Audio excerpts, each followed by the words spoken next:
ओम गणेशाय नमः। आज की वीडियो में लेके आई हूँ संकट चतुर्थी व्रत चौथ मतलब कब रखा जाता है, किसकी पूजा की जाती है, ये व्रत क्यों करते हैं, पूजा विधि विधान पूर्वक बताऊंगी। शुभ मुहूर्त, भोग, पूजन की सामग्री सब कुछ आपके साथ यहाँ पे मैं शेयर करने वाली हूँ, इसलिए आप वीडियो पे बने रहें। देखिए, संकट चौथ का जो व्रत है वो माघ मास के कृष्ण पक्ष की जो चतुर्थी तिथि पड़ती है उस दिन मनाया जाता है। यह व्रत अब की बार पड़ रही है 2026 में 6 जनवरी 2026 मंगलवार के दिन मनाया जाएगा। इस व्रत में मुख्य रूप से भगवान गणेश जी की और माँ संकटा माता की पूजा की जाती है। महिलाएं निर्जला या फलाहार व्रत रखकर संतान की दीर्घायु, सुख समृद्धि और संकटों के निवारण की प्रार्थना करती हैं। और रीति रिवाज के बाद पूजा सूर्यास्त के बाद की जाती है और चंद्रोदय पर अर्घ्य दे के व्रत का मतलब जो भोग चढ़ाया जाता है, कहीं कहीं पे पारण हो जाता है, कहीं कहीं पे दूसरे दिन भी पारण यहाँ पे किया जाता है। इसको तिल चौथ के नाम से भी जानते हैं। और साथ में इस व्रत में देखिए, संकट चौथ का जो व्रत होता है मुख्य रूप से संतान की दीर्घायु, सुख समृद्धि और संकटों से मुक्ति के लिए रखा जाता है। यह माघ मास की कृष्ण पक्ष की चतुर्थी को भगवान गणेश और संकट माता की पूजा के साथ मनाया जाता है। महत्व ये है कि माताएं इस निर्जला व्रत रख के बच्चों के जीवन में आने वाले जो विघ्न है उसको हराने के लिए और लंबी उम्र की कामना करती हैं। भगवान गणेश को विघ्नहर्ता मान के उनकी आराधना से जीवन की सभी परेशानियां जो होती हैं वो दूर होती हैं। अब बात कर लेते हैं संकट चौथ में पूजा विधि जो सरल तरीके से है, विधि पूर्वक कैसे करनी चाहिए। इसमें भगवान गणेश और संकट माता की आराधना मुख्य रूप से की जाती है और चंद्र उदय होने पे अर्घ्य देके के इसका पारण किया जाता है। स्नान करके शुद्धि करके सुबह उठ में ही स्वच्छ वस्त्र धारण कर ले। पूजा स्थल को गंगा जल से शुद्ध करे तथा कलश स्थापित करे। पूजन सामग्री गणेश जी की मूर्ति, चित्र, दुर्वा, मोदक, लड्डू, तिलकूट, फल, फूल, चंदन, धूप, दीप, नैवेद्य, तिल का लड्डू, जो भी पूजा का सारा सामान एक जगह एकत्रित कर ले और संध्या के समय गणेश जी की पूजा करे। चंदन का तिलक लगाए, दुर्वा अर्पित करे, 21 नामों का जाप करे, संकट माता को तिलकुट का भोग लगाए और व्रत कथा पढ़े।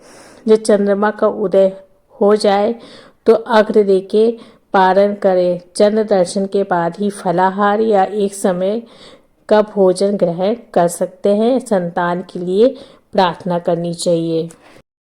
अब बात कर लेते हैं संकट चौथ का व्रत 6 जनवरी 2026 में मंगलवार को रखा जाएगा और जो चतुर्थी तिथि की शुरुआत है 6 जनवरी सुबह 8:01 से शुरू होकर 7 जनवरी सुबह 6:52 तक रहेगी। और मुख्य पूजा का जो शुभ मुहूर्त है सुबह 9:51 से लेकर 1:45 तक दोपहर में रहेगी। लाभ उन्नति मुहूर्त है सुबह 11:09 से लेकर दोपहर 12:27 तक। अमृत मुहूर्त है दोपहर 12:27 से लेकर 1:45 तक। अभिजीत मुहूर्त दोपहर 12:06 से लेकर 12:48 तक रहेगा।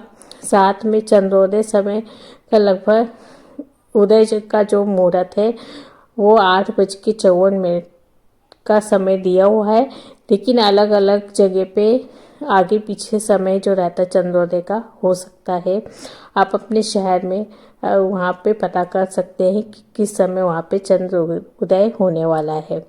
और योग प्रीत योग सुबह से लेके रात 8:21 तक है। सर्वार्थ सिद्धि योग सुबह 7:15 से दोपहर 12:17 तक है। ब्रह्म मुहूर्त सुबह 5:26 से लेके 6:21 तक रहेगा। और 6 जनवरी को देखिए जगह जगह के हिसाब से जो दिया गया है, तो 2 से 5 मिनट का अंतर या उससे ज़्यादा का भी अंतर हो सकता है। तो दिल्ली का जो चंद्रोदय का समय है वो 9 बजे का रहेगा।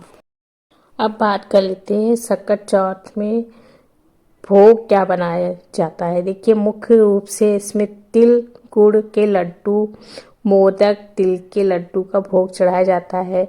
सकट माता को तिलकुट का भोग लगाया जाता है और भुने तिल गुड़ से बने, मतलब ये चढ़ाने से शनि सूर्य दोष जो होता है उसका निवारण होता है।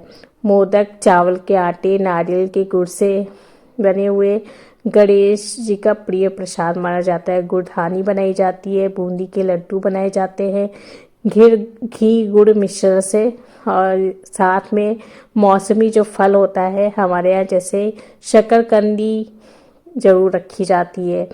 दूध, खीर, पंचामृत, ये सारी चीज़ें रखी जाती हैं। और चंद्रोदय पर जब चंद्रमा को हम अर्घ्य देते हैं, उसमें दूध जल मिला के उसमें फूल रख के तब अर्घ्य दीजिएगा, तो बहुत ही शुभ माना जाता है। और साथ में आपको मैं बता दूं कि हमारे यहाँ तरह तरह के लड्डू बनते हैं, लाई के बनते हैं, रामदानी के बनते हैं, तिल के बनाए जाते हैं, और मतलब इस तरह के तिल के दोनों, काले और सफ़ेद तिल दोनों के लड्डू यहाँ पे बनाए जाते हैं। इससे पहले हमारे घर में तिल का सेवन, मतलब जो महिलाएं जो व्रत करती हैं तिल का सेवन सकट चौथ तक नहीं करती, उसके बाद से तिल के लड्डू, तिल का इस्तेमाल शुरू करेंगी। दोस्तों ये थी सरल विधि सकट चौथ व्रत, संकष्टी व्रत के बारे में। वीडियो पसंद आया तो मेरे चैनल को सब्सक्राइब कर लीजिएगा। धन्यवाद।